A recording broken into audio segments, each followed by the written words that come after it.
Hello बच्चों, कैसे हैं आप सब। मेरे प्यारे बच्चों, आप सभी का हमारे YouTube channel Chandra coaching Ghazipur में स्वागत है। बच्चों, जैसा कि आप लोग देख पा रहे हैं कि मैं आज आप सभी के लिए हिंदी का बच्चों, ठीक है, हिंदी का आप लोगों को मोस्ट IMP क्वेश्चन लाया हूँ बच्चों, जो आपके बोर्ड एग्जाम 2022 में आने वाले हैं।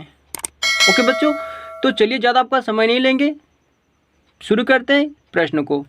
देखिए बच्चों, गद्य से आपको बहुत ही इंपॉर्टेंट प्रश्न पूछेगा।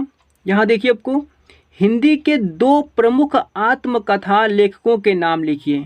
ओके बच्चों, अगर आपसे पूछ दिया कि हिंदी के 2 प्रमुख आत्मकथा लेखकों के नाम, तो देखिए बच्चों क्या होगा आपका, यहाँ पर आएगा लेखक, यहाँ पर रचना आपकी, जिसमें से बच्चों देखिए यहाँ पर आत्मकथा लेखक कौन कौन से हैं। तो हरिवंश राय बच्चन हैं, ठीक है बच्चों, इनकी रचना क्या है, क्या भूलूं क्या याद करूं।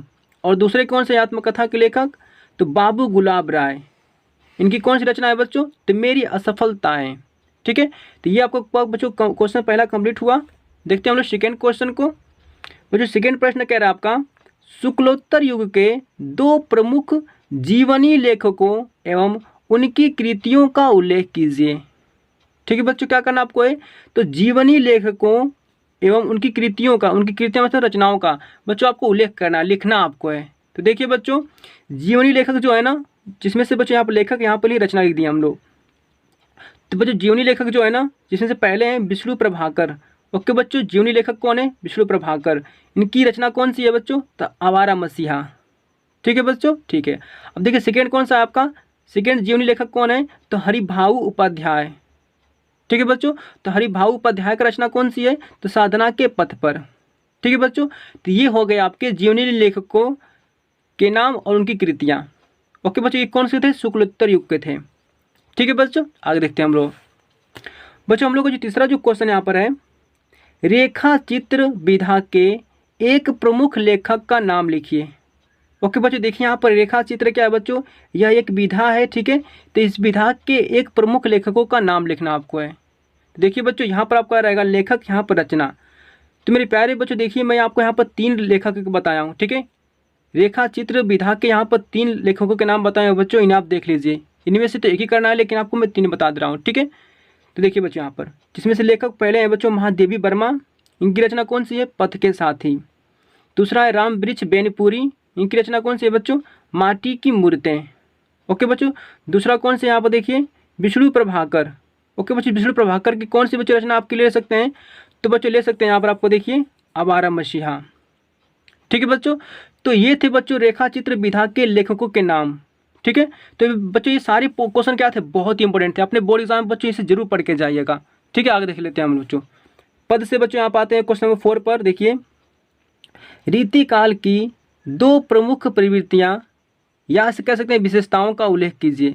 तो देखिए बच्चों, रीतिकाल की 2 प्रवृत्तियाँ आपकी हैं, जिसमें से पहला है श्रृंगार रस की प्रधानता, दूसरा है आश्रयदाताओं की प्रशंसा।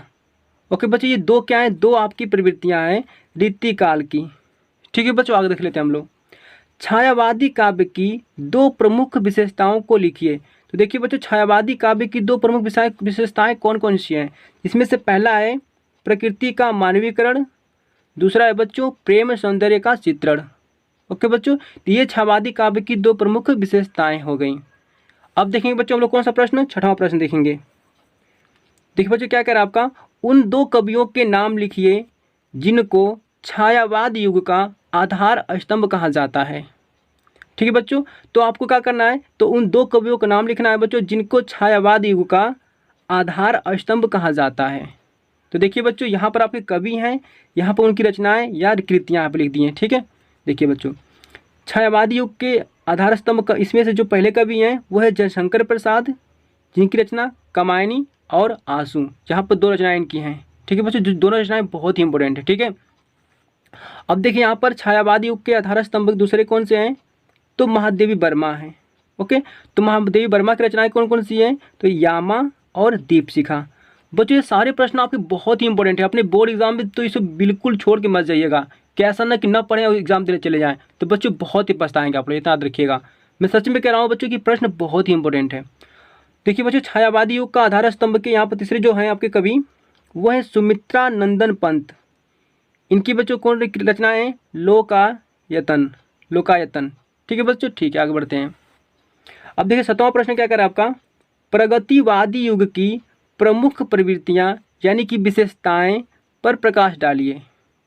ओके बच्चों, क्या करना आपको है, तो प्रगतिवादी युग की आपको प्रमुख विशेषताएं आपको बतानी है। तो देखिए बच्चों, जिनमें से पहला है साम्यवादी विचारधारा से प्रभावित, ठीक है। दूसरा कौन सा है, छंदों के बंधन की उपेक्षा, ओके। और तीसरा कौन सा है बच्चों, तो मानव मात्र के कल्याण के लिए मानवतावादी दृष्टिकोण। ठीक है बच्चों, हो गया इतना आप लोग का 7वां प्रश्न कंप्लीट। ठीक है, तो ये 3 थे बच्चों आपके प्रगतिवादी युग के प्रमुख प्रवृत्तियां यानी कि विशेषताएं। ठीक है बच्चों, आगे देख लेते हैं प्रश्न 8वां को। छायावादी युग के 2 महाकाव्यों के नाम लिखिए। ओके बच्चों, महाकाव्यों के नाम पूछ रहा है आपसे, वो भी छायावादी युग के। देखिए बच्चों, छायावादी युग के 2 महाकाव्य आपके हैं। इसमें पहला है साकेत, दूसरा आपका है कामायनी। ठीक है बच्चों, ठीक है। अब हम देखेंगे बच्चों यहाँ पर नेक्स्ट प्रश्न, आपका 9वां प्रश्न जो बच्चों है, रीतिकाल के 2 प्रमुख कवियों के नाम लिखिए। ओके बच्चों, तो रीतिकाल के 2 प्रमुख कवि कौन कौन से हैं आपके, देखिए इसमें से बच्चों यहाँ पर लिख दिए कवि, यहाँ पर रचना लिख दिए। देखिए बच्चों, तो 2 प्रमुख कवि कौन कौन से हैं, तो पहले हैं बिहारी, दूसरे है बच्चों केशव दास।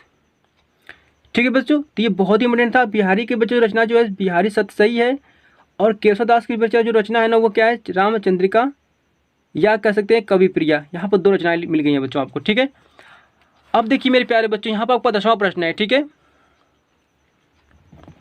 बच्चों, 10वां जो प्रश्न जो कह रहा है आपसे ना कि प्रयोगवादी काव्य धारा की 2 प्रमुख प्रवृत्तियों का उल्लेख कीजिए। ओके बच्चों, क्या करना आपको है, तो प्रयोगवादी काव्य धारा की 2 प्रमुख प्रवृत्तियां यानी कह सकते हैं विशेषताओं का आपको उल्लेख करना है बच्चों। प्रवृत्तियां कहिए चाहे विशेषताएं कहिए, तो भी प्रयोगवादी काव्य धारा की। तो देखिए बच्चों, यहाँ पर आपका जो पहला है विशेषताएं वो है कुंठा और निराशा का स्वर। ठीक है, और जो दूसरा है आपका छंद योजना में नवीनता। ओके बच्चों, ये 2 आपके क्या हैं, ये 2 आपके बच्चों प्रमुख प्रवृत्तियां हैं। ओके बच्चों, किस युग के हैं, तो प्रयोगवादी काव्य धारा के। ठीक है बच्चों, ठीक है। अब देखिए थोड़ा सा बच्चों कुछ बता देते हैं आप लोग को, एग्जाम में बहुत पूछता है। ठीक है, तो देखिए बच्चों यहाँ लिखा आपका रीतिकाल। ओके बच्चों, पूछ देगा आपसे रीतिकाल के एक कवि के नाम लिखिए। तो देखिए बच्चों, यहाँ पर कवि है, यहाँ पर रचना है। ओके बच्चों, तो रीतिकाल के यहाँ पर देखिए बच्चों कवि कौन कौन से हैं, तो बिहारी हैं और आपके केशव दास हैं। ठीक है बच्चों, तो रीतिकाल के यहाँ पर 2 कवि हैं, बिहारी और केशव दास। बिहारी की रचना कौन सी है, बिहारी सतसई। केशव दास की रचना कौन सी है, कवि प्रिया।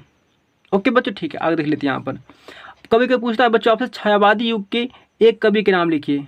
ठीक है बच्चों, तो छायावादी युग के कवियों के यहाँ पर नाम बताया हूँ आपको, जो बहुत इंपॉर्टेंट है, 1 नंबर में आता है बच्चों। तो छायावादी युग के कवियों के नाम कौन कौन से हैं, देखिए बच्चों, जिसमें से पहला है आपके कौन, जयशंकर प्रसाद। इनकी रचना कौन सी है बच्चों, तो कामायनी। ठीक है बच्चों, ठीक है, आगे देख लेते हैं। प्रगतिवादी युग। ओके बच्चों, प्रगतिवादी युग के एक कवि के नाम लिखिए। तो देखिए बच्चों, यहाँ पर प्रगतिवादी युग के कवि यहाँ पर इनकी रचना है। तो प्रगतिवादी युग के कवि बच्चों कौन से हैं, तो रामधारी सिंह दिनकर हैं। इनकी रचना कौन सी है, रेणुका। ठीक है बच्चों, ठीक है। अब देखिए बच्चों, लास्ट आपका जो यहाँ पर बच्चों प्रश्न आपका है, ठीक है ना, कि प्रयोगवादी युग के एक कवियों के नाम पूछ रहा है आपसे यहाँ पर। ठीक है बच्चों, मैं शॉर्टकट में लिखा आपको हूँ, ज़्यादा परेशान मत हुई आप लोग। ठीक है ना, बहुत ही आसान आपका ये प्रश्न है। ठीक है, आपको तुरंत याद हो जाएगा, एक बार लिख लेंगे आप लोग तो।